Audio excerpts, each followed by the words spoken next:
Hai guys, selamat datang kembali di channel Indonesia Belajar. Video ini merupakan bagian dari video berseri bertema belajar cloud computing dengan AWS atau Amazon Web Services. Dalam bahasa Indonesia, istilah cloud computing ini juga dikenal sebagai komputasi awan. Pada video kali ini, kita akan mempelajari cara untuk membuat Amazon RDS Instance berbasis MySQL atau MariaDB. Yuk kita mulai sesi pembelajaran kita.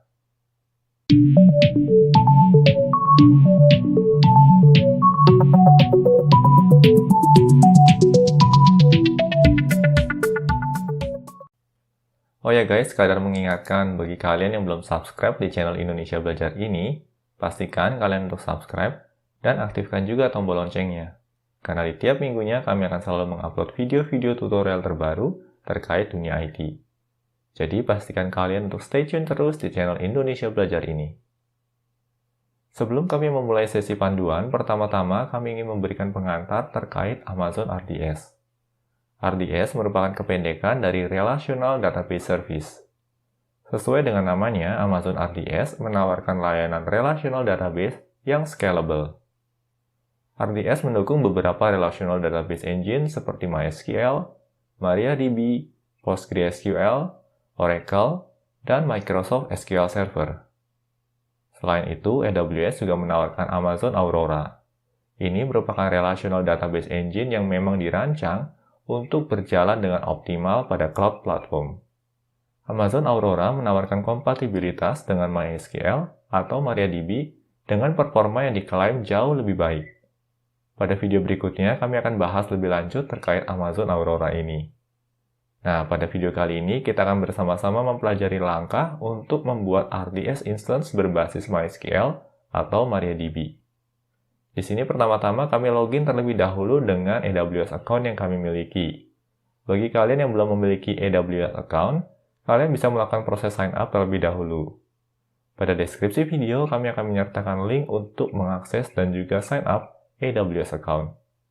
Setelah melakukan proses sign up, kalian akan mendapatkan free credit dari AWS untuk mencoba berbagai layanan yang ditawarkan oleh AWS selama 1 tahun. Atau bagi kalian yang berstatus mahasiswa dan kampus kalian sudah bergabung dalam program AWS Educate, kalian dapat memanfaatkan akun AWS Educate yang kalian miliki untuk mencoba beberapa layanan yang ditawarkan oleh AWS. Nah, di sini untuk mengakses Amazon RDS, ya pertama-tama kita bisa pilih menu Services di sini. Lalu pada bagian Database, ya kita tinggal pilih saja RDS.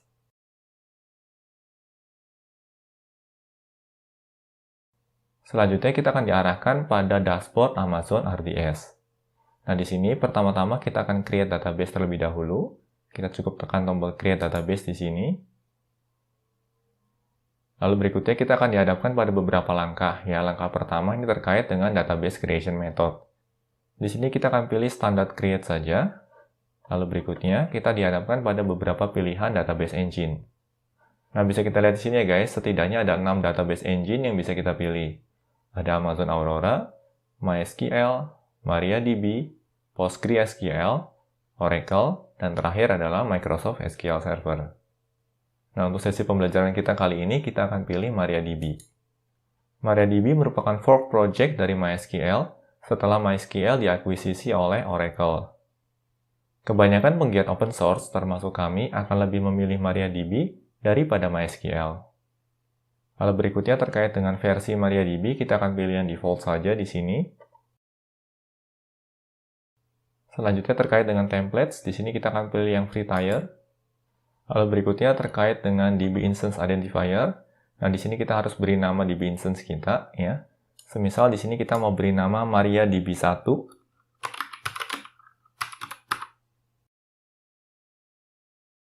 Lalu selanjutnya kita dihadapkan pada credential settings, ya. Di sini kita diminta untuk menentukan username dari database engine kita, ya. Di sini kita pakai default saja, yaitu admin. Lalu terkait dengan passwordnya, kita akan tentukan password rahasia kami di sini.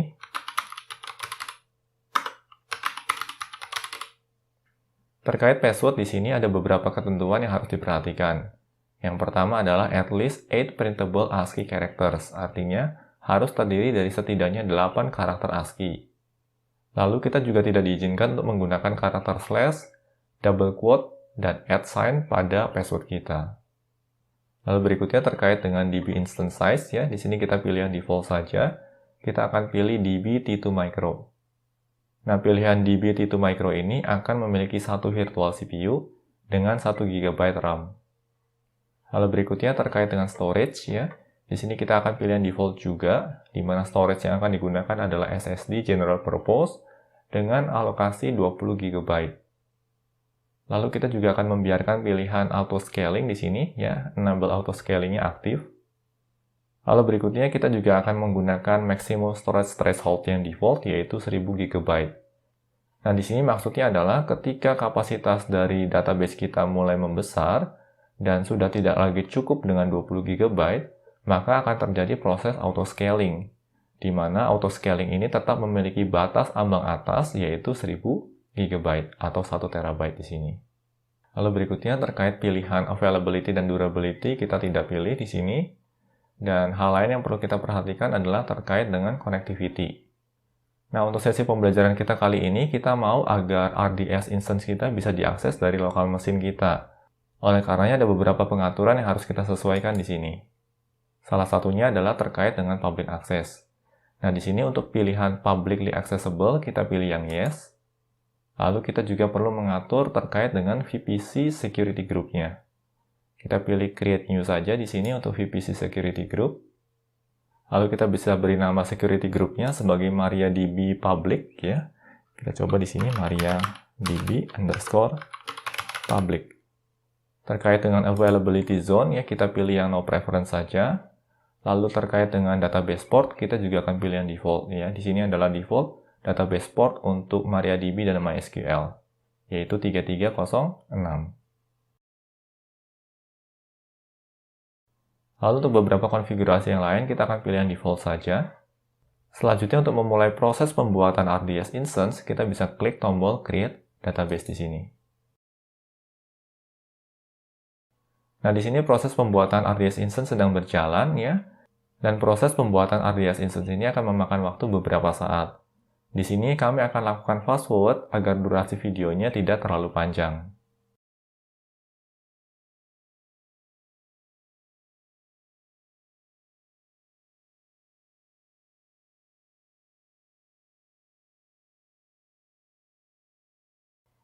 Nah, di sini bisa kita lihat ya guys, RDS instance kita sudah up and running. Ya, statusnya sudah available. Dan di sini juga ada keterangan successfully created database MariaDB1. Selanjutnya, kami akan demokan cara untuk mengakses RDS instance ini dari lokal mesin. Di sini kita bisa memanfaatkan beberapa database manager seperti MySQL Workbench, dbeaver, dan beberapa database manager lainnya. Nah, bagi kalian yang tertarik untuk menggunakan MySQL Workbench ya, kalian bisa mengakses ke halaman homepage dari MySQL Workbench.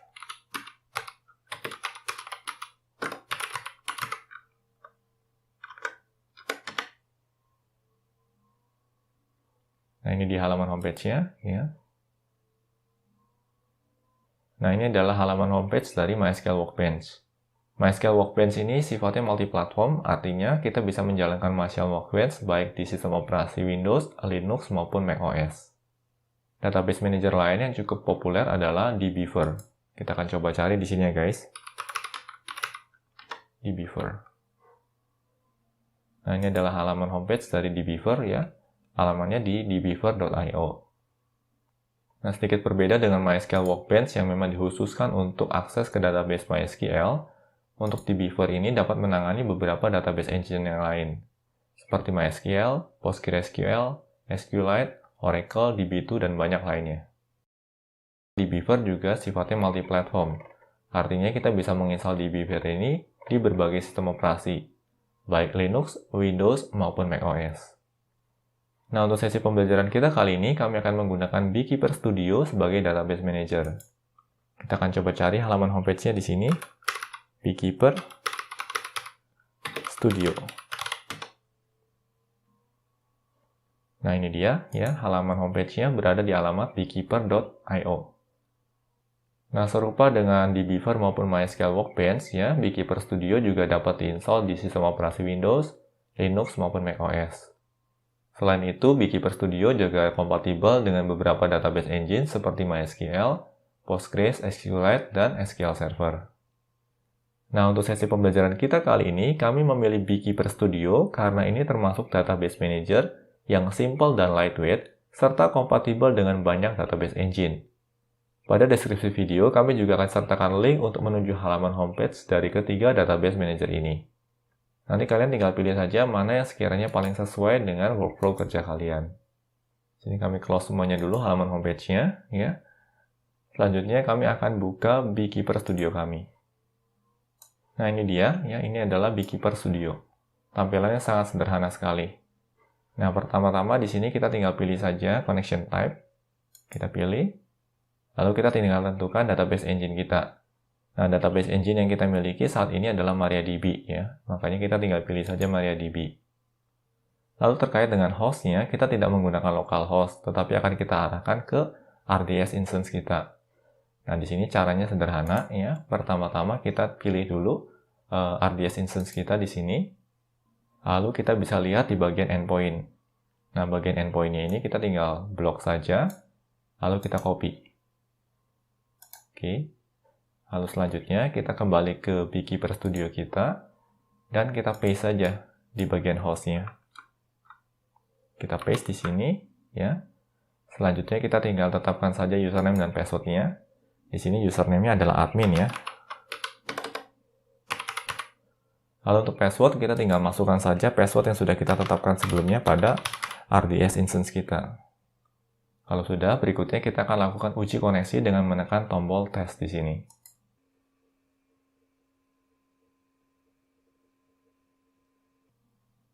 Nah, bisa kita lihat di sini, ya. Di sini ada message connection looks good, ya. Artinya koneksi kita berjalan dengan baik. Nah, selanjutnya kita akan coba lakukan koneksi kita, ya, atau kita akan buka koneksi kita dengan menekan tombol connect yang ada di sini. Nah, sebelum menekan tombol connect, ya, kalau kita mau menyimpan connection ini, ya, kita juga bisa simpan. Kita bisa beri nama connection-nya di sini. Misalkan saja namanya adalah Amazon RDS MariaDB1. Oke. Kalau sudah, kita bisa simpan connection-nya, ya, dengan menekan tombol save di sini.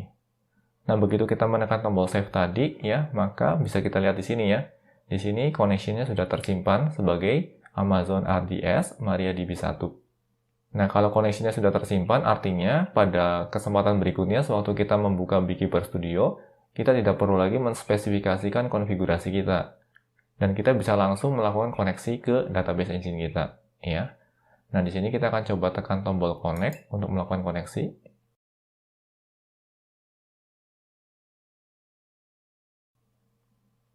Oke, dan koneksi kita pun sudah berhasil, ya. Nah, di sini kita sudah bisa melakukan koneksi atau mengirimkan query ke RDS instance kita. Sebagai contoh di sini, kita akan coba query saja show databases. Show databases. Titik koma di sini, ya. Lalu untuk melakukan eksekusi terkait dengan statement SQL kita bisa menekan tombol run yang ada di sini. Oke. Tombol run ini juga bisa diakses dengan menekan tombol Ctrl Enter. Atau kalau kita mau melakukan eksekusi berbaris, kita bisa memanfaatkan run current. Yang juga bisa diakses dengan melakukan kombinasi penekanan tombol Ctrl Shift Enter. Kita akan coba di sini, ya, guys, ya. Kita tekan saja Ctrl Shift Enter di sini. Nah, ini dia. Ya, ini adalah hasilnya. Oke. Bisa kita lihat di sini, ini merupakan database standar yang dihasilkan oleh MariaDB ataupun MySQL. Nah, setelah koneksi ke RDS instance-nya berhasil, selanjutnya kami akan membuat sebuah database yang disertai dengan beberapa sampel table. Di sini kami sudah mempersiapkan suatu SQL script yang bisa kita eksekusi pada RDS instance. Link untuk mengakses SQL script itu juga akan kami sertakan pada deskripsi video di bawah ini. Nah, kami akan akses dulu, ya, SQL script-nya. Nah, di sini sebelumnya kami sudah mempersiapkan suatu SQL script yang sudah kami simpan pada S3 bucket yang kami miliki, ya. Di sini alamatnya budi.s3.amazon.com/dataset/mysql sample database.sql. Kita enter di sini. Lalu berikutnya, kita tinggal langsung buka saja dengan memanfaatkan text editor. Lalu kita OK. Nah ini dia, yang ini merupakan SQL script yang sudah kami persiapkan sebelumnya. Kalian nggak perlu khawatir ya guys, karena kami akan menyertakan URL untuk mengakses SQL script ini pada deskripsi video. Selanjutnya kita tinggal select all SQL script-nya, lalu kita kopikan saja. Berikutnya kita akan akses kembali Beekeeper Studio kita. Lalu kita bisa lakukan penekanan tombol Ctrl+A di sini, lalu kita paste saja script-nya. Lalu berikutnya kita akan eksekusi script ini, ya. Caranya kita tinggal tekan saja Ctrl+A. Lalu kita tekan tombol Run Selections di sini. Atau bisa juga dengan menekan tombol Ctrl lalu disertai dengan Enter. Kita klik saja di sini. Lalu berikutnya muncul pop-up message semacam ini, kita bisa abaikan saja. Dan kita bisa lanjutkan dengan menekan tombol Run di sini. Oke, terjadi proses querying ya. Dan sudah selesai di sini. Nah, kalau sudah ya, kita bisa select all lagi di sini dengan menggunakan tombol Ctrl+A. Lalu kita bisa hapus script-nya. Nah, berikutnya untuk melihat efek dari script yang baru saja kita running, kita bisa mengeksekusi command show databases. Show databases di sini. Titik koma. Ya, lalu kita eksekusi script-nya dengan menekan tombol Ctrl+Shift+Enter. Nah, bisa kita lihat di sini ya guys, di sini muncul suatu database baru yang bernama Classic Models. Selanjutnya kita akan gunakan database ini dan kita akan coba lihat isinya. Di sini kita bisa menggunakan command use Classic Models, titik koma, lalu kita bisa eksekusi dengan Ctrl+Shift+Enter di sini. Oke. Lalu berikutnya, setelah kita menggunakan database ini, langkah berikutnya kita coba tampilkan keseluruhan tables yang terdapat pada database Classic Models ini. Caranya kita panggil saja show tables, titik koma, lalu kita eksekusi script-nya, Ctrl+Shift+Enter di sini. Dan bisa kita lihat di sini ya guys, terdapat beberapa tables yang berada di dalam database Classic Models. Selanjutnya kita akan coba lihat isi dari table employees dengan mengeksekusi suatu SQL statement sederhana, yaitu select all atau select bintang from employees. Titik koma, lalu kita eksekusi script-nya dengan Ctrl+Shift+Enter.